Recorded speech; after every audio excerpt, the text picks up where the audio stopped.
જય માતાજી દરેક ચાહક મિત્રોને અને મારા સબસ્ક્રાઈબર મિત્રોને અમારી ચેનલ નવી છે એટલે સપોર્ટ કરજો। સબસ્ક્રાઈબર બહુ ઓછા છે। અમે ખેતીવાડીના વિડીયો બતાવીએ છીએ, અમે વ્લોગ વિડીયો બનાવીએ છીએ અને જો ખેતી જ કરીએ છીએ। અમે અત્યારે ડોગરને અમારી થઈ ગઈ છે, આ ખેતરમાં આવ્યા છે, જોઈ લો। અને આ ડોગર તો પાક તો તૈયાર થઈ ગયો છે, પણ વાતાવરણ જો બગડ્યું છે। તમે વાતાવરણ જોઈ શકો કે આ વાતાવરણ કેવું છે। વરસાદનું માહોલ છે, 7 દિવસની આગાહી છે। અને જો વરસાદ આવશે અને અંદર પાણી ભરાઈ જાય તો ડોગર બધી બાતલ જવાની જ છે, ખેડૂત નુકસાનમાં જ છે। જો ડોગર તો બધી પડી પણ ગઈ છે, ડોગર પડી ગઈ છે, તમે જોઈ શકો કે જો અમુક લોકો કહેતા હોય છે કે ખેડૂતનો કોઈ ચિંતા નહીં હોતી, ખેડૂતની વેદના કોઈ સમજવાવાળું નહીં હોતું। જ્યારે આ ખેતરની અંદર ડોગર રોપ્યો ને ત્યારે પહેલાં ખેડવું પડે, પછી એની અંદર ત્યારે વરસાદ પાણી ભરાય ત્યારે એને દોડવું પડે, દોડ્યા પછીને ધરું પોતાનું હોય તો નાખેલું હોય તો ધરું હોય તો ના હોય તો પછી ધરું વેચાતું લાવે એટલે એનો ખર્ચ 5 થી 100 રૂપિયા એક જોડીની કિંમત હોય છે। લાવીએ ખેતરમાં પોકો તો સુધીનું ભાડું બધા બીજું તો રોપવામાં ડાળીઓ લાવવા પડે એટલે એનો ખર્ચ, પછી ત્યારે એની અંદર રોપાઈ ગયું પછી એની અંદર ખાતર દવાઓ રોગ આવી જાય તો દવા નાખવી પડે, એ બધું તૈયાર થાય પછી વરસાદ ના આવે તો પાણી વાળવું પડે। એ બધું કમ્પ્લીટ કરતાં બધી મુસીબતોથી બહાર નીકળતા ડોગર કમ્પ્લીટ પાકીને તૈયાર થઈ હોય, આપણે વાઢવાની હોય એટલે તમે જો કુદરતી આફત આવે છે। કુદરતી આફત એવી આવે ને કે જ્યારે ખેડૂતના મોઢામાં કોળીઓ આવવાનો હોય ને એ જ કોળીઓ કુદરત છીનવી લેશે। તમે જોઈ શકો છો આપણો ખેડૂત ચાહતો તો હાલ ખેતીનું કામ કરીને નહીં અત્યારે આવ્યા છે એટલે એવું લાગે કે ભાઈ ખાલી વિડીયો જ બનાવવા પૂરતો, વિડીયો નહીં, આપણે ડોગર વાવીએ છીએ, ખેતી જ કરીએ, એરંડી વાવી છે, જુવાર વાવી છે, દેશી ગવાર પણ વાવ્યો છે, ડોગર પણ વાવી છે। એવું નહીં કે આપણે ખેતીનું કામ નહીં કરતા વ્લોગ વિડીયો બનાવીએ છીએ। તમે જોઈ શકો કે જો અમે ખેતર પર બેસીએ, આ મારી ડોગર, હું બેસું એટલે તમને ડોગર પણ દેખાય પાછળ કે ડોગર કેવી છે। આ પાક તૈયારીમાં જ છે, વાઢવાની હતી, તેમ છતાં જો વરસાદનું માહોલ છે, વાદળછાયા વાતાવરણ થઈ ગયું છે, અંબાલાલ પટેલે આગાહી પણ કરી છે એટલે આ ડોગર અમે હાલ વાઢવાની બંધ રાખેલી છે। અને વરસાદ આવશે તો 110% નુકસાન તો છે જ। અને અમુક લોકો કહેતા હોય કે ખેડૂત ખેતીમાં કોઈ નુકસાન ના હોય, વાયુ એટલે પાકી જ જાય, વાયુ એટલે કોઈ ખેતરમાં સીધું પાકતું નહીં, ખેતી કરવી આસાન નહીં। એટલે એક ડાયલોગ છે હિન્દી પિક્ચરમાં, खेती करना बच्चों की बात नहीं है, ये बच्चों का खेल नहीं है, खेती करना कोई बच्चों का खेल नहीं है। એક હિન્દી પિક્ચરમાં ડાયલોગ છે, ફિલ્મમાં મેં જોઈ નહીં પણ એવો ડાયલોગ છે। એટલે અન્ન પકવવું એ કોઈ આસાન નથી। ઘણા લોકો વિચારતા હોય કે સિટીના લોકો, ઘણા લોકો એવા પણ હોય છે કે ગામડાવાળાની ઇજ્જત નહીં કરતા, પણ ખેતી ગામડામાં જ થતી હોય છે। 2 ટાઈમ આપણે જે કોળીઓ ખાઈએ છીએ ને, 5 સ્ટાર હોટલમાં જમવા જઈએ છીએ, એ બધું આવા ખેતરોમાં અન્ન, ઘઉં, ડોગર, બાજરી, મકાઈ, શાકભાજીથી તમામ બધું આવા ખેડૂતની અંદર પકવે છે, આવા ખેતરોમાં પાકે છે, ત્યાંના બધું 5 સ્ટાર હોટલમાં આવે છે। બાકી તમે ગામડાના અભણના ગવાર અમુક લોકો ગણતા ને સિટીના લોકો, એ લોકોને ખરેખર વિચારવું જોઈએ કે ગામડામાં જો આટલી મહેનત ના કરતા હોય ને તો તમારા જોડે રૂપિયા હોય, બંગલા હોય, ગાડી હોય, પણ 2 ટાઈમ ખાવાનું જ ના તમે કઈ રીતે જીવી શકો। એટલે ખરેખર ખેડૂતની અત્યારે કોઈ ઇજ્જત નહીં કરતા। ખેડૂતને કેટલી મુસીબત છે, કેટલી લાચારી છે, કોઈ જોતા નહીં। જો આ ખેડૂતની આ ઉપરની પરિસ્થિતિ તમે જુઓ કે કેટલી લાચારી છે ખેડૂતની। ખાલી આ વરસાદ જો આવી ગયો ને તો બધો પાક નિષ્ફળ છે। એટલે ખરેખર સમજો ખેડૂતનો, અને કોઈ સહાયરૂપ થતી હોય તો એ તમે ફોર્મ ભર્યું હોય, કોઈ બેંક બહાર જતા હોય ને તો બેંકના કર્મચારીઓ 18 પ્રકારના જવાબ આપતા હોય છે। કેટલા 18 પ્રકારના, આ નથી સહી, પેલું નથી, પેલું ડોક્યુમેન્ટ નથી। તમે એ ધક્કોમાં જ ખેડૂતો ત્યાં જઈ શકતા નથી।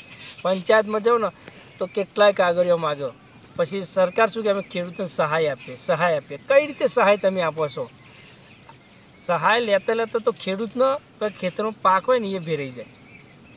એટલે બધું ઘણું વિચાર્યા જેવું છે। ખેડૂતનું વેદના કોઈ સમજતા નહીં, ખેડૂત એક લાચાર છે, તમે સમજો।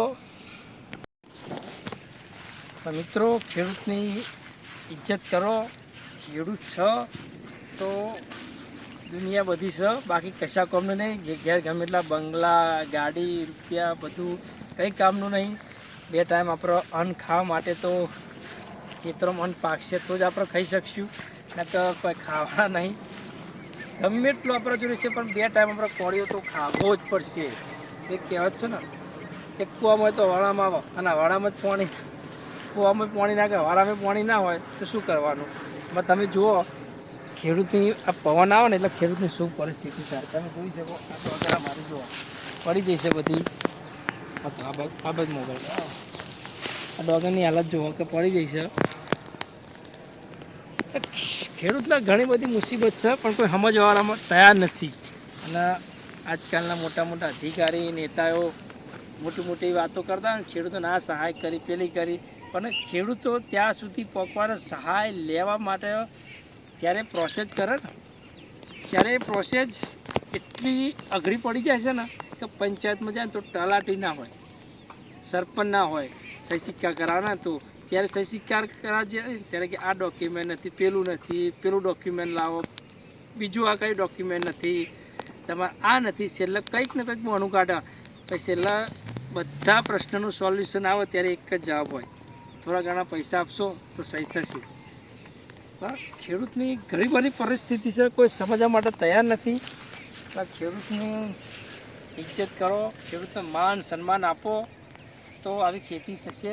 બાકી તો દારો દિવસે ને દિવસે ખેતી ઓછી થતી જશે.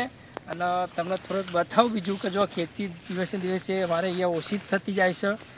અને આની આ પરિસ્થિતિ આવશે તો એક દિવસ એવો આવશે કે લોકો જોડે બધું હશે, બંગલા, ગાડી, ધન દોલત બધું હશે, પણ અન્ન નહીં હોય ખાવા માટે. જે ખેડૂતો છે એની પાસે અન્ન હશે, બાકી લોકોને યાર તો કોઈને ખેતી કરવી નહીં. અત્યારની પોઝિશન એવી થઈ ગઈ છે ને કે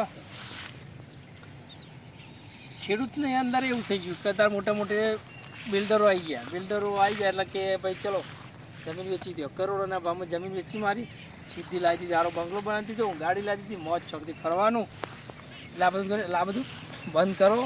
અને ખેડૂત છીએ તો ખેતી કરો, વત્તા બીજું કંઈક નોકરી ધંધો કંઈક કરો. બાકી જો જમીનો કેટલી પડતર થાય હું તમને બતાવું. જરા બાવળ જુગે છે એ પણ તમને બતાવી દઉં કે જો આ બાજુ ખેતર આવા જ પાલટીઓ જમીનો રાખી લે પછી આવા બાવળ જ ઉછરે છે એની અંદર. એટલા પછી બાવળ ઉછરે, આ બાવળ ખેતરની અંદર થયા એટલે શું થાય, ભૂંડ, રોજરા બધું એની અંદર રહે.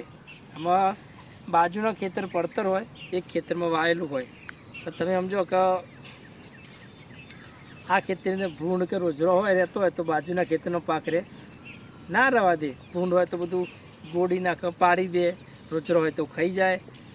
તો બધી ઘણી બધી તકલીફો છે ખેતીની અંદર. એ કોઈ ખેતી કરવી એ કોઈ આસાન છે જ નહીં. લોકો એવું કહેતા કે ખેતી કરવી બહુ મોટી વાત છે, આ મોટો થોડો ઉદ્યોગ છે. ખેતી એ ઉદ્યોગ જ છે. નાખવાનું થોડું, પકવવાનું વધારે. એની કહેવત છે કે માટીમાંથી મોતી પેદા કરવાના, એટલે કોઈ ખેલ નહીં. અને જે લોકોએ ખેતી નહીં કરતા ને એમને કે અમુક જવાબ એવા કરતા કે ખેતી કરવામાં હું નહીં, તમે 2 ટાઈમ જે ખાવ છો ને સુખને શાંતિથી એ આવા ખેતરોમાં પાકે ને તારા તમારા સુધી આવે છે. અને ખેડૂતની ઇજ્જત કરશો તો દેશ આગળ જશે, બાકી ખેડૂતની ઇજ્જત નહીં થાય તો દેશ આગળ ક્યારેય નહીં જાય. સમજાયને વંદન, ના સમજાયને વંદન.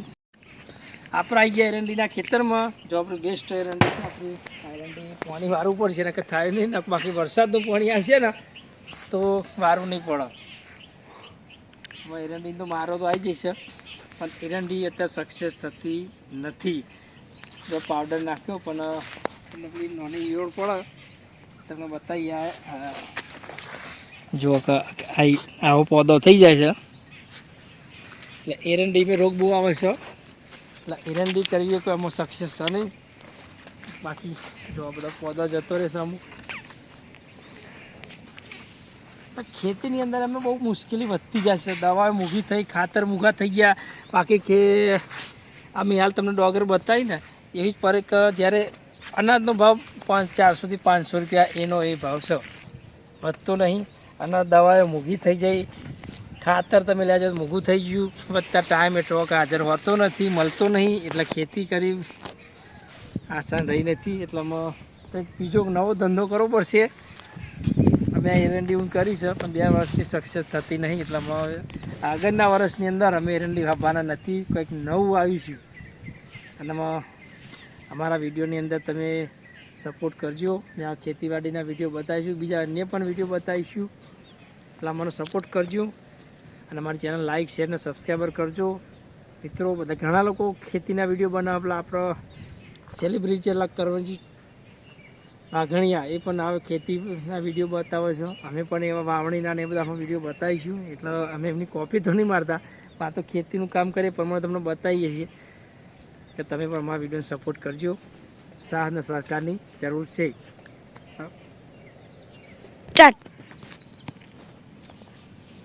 આમાં જોઈ શકો તમે કે આ બીજા એરંડા મોટા થઈને તો માળ આવી છે, પણ આ એરંડાનો શું વિકાસ થવાનો? આ એરંડાને પાણી અડ 2-3 મહિનામાં આટલા આવશે અને માળ આવશે એટલા તો પેલા એરંડા પૂરા થવામાં આવશે. એટલે એરંડી એક સરખી થતી નહીં. તમે જુઓ, અમુક જગ્યાએ મોટી, અમુક જગ્યાએ નાની, ઘણો બધો તફાવત છે એરંડીની અંદર. બધા પાકોની અંદર સક્સેસફુલ થવાતું જ નહીં. અત્યારે ગમે એટલી દવાઓ નાખો, ખાતર નાખો, ઘણું બધું નાખીએ, ઘણી બધી મહેનત કરીએ. જે ખેડૂત ભાઈઓ વિડીયો જોતા હોય એ તમે જોજો. અને બીજા ઘણા તમને વિડીયો હું ત્યારે સમજાય, અત્યારે થોડો ટાઈમ ઓછો હોય એના પ્રમાણે વિડીયો બનાવીએ છીએ. પછી તમને કોમ કરતા વિડીયો બતાવીશું કે જો અમે કઈ કઈ ખેતી કરીએ છીએ, બરાબર, એના પણ તમને વિડીયો બતાવીશું. અને જો વરસાદનો માહોલ છે એટલે અંધારા જેવો માહોલ છે એટલે થોડુંક વિડીયો ચોખ્ખો પણ આવશે. અમારી બાજુ માતાજીનું મંદિર પણ છે, જુઓ, મંદિરના બાજુમાં ખેતર પણ છે. જાન હે તો જહાન હે, એટલે ખેતી હે તો ખેડૂતનો સબ કુછ હો. અને ખેડૂત ખુશ છે તો દેશનું બધા લોકો ખુશ ગણી લેવાનું. એક પેલું કહેવત કે જય જવાન જય કિસાન. એટલે જવાન ને કિસાન જો બંને ખુશ હશે ને તો બધું સુરક્ષિત છે. જવાન કમ્પ્લીટ હશે તો બોર્ડર સચવાશે, અને ખેડૂત કમ્પ્લીટ હશે તો અન્ન પેદા કરશે તો સિટી સુધી પહોંચશે, દરેક જગ્યાએ પહોંચશે તો થોડું સસ્તું પણ મળશે. ખેતી સારી થશે તો મળશે, બાકી ખેતીની અંદર જ કશું ખેતીની અંદર પાકશે નહીં તો અન્ન કે શાકભાજી ક્યાંથી મળવાનું સસ્તું? ખેતી તરફ વળો, ખેતી કરો. ખેતી કોઈ ખોટો વ્યવસાય નથી, ખેતી એક ઉદ્યોગ જ છે. સારી રીતે ખેતી કરવી જોઈએ. બધા લોકો એવું કહેતા કે ખેતી ના કરાય, ખેતી મૂકર નોકરી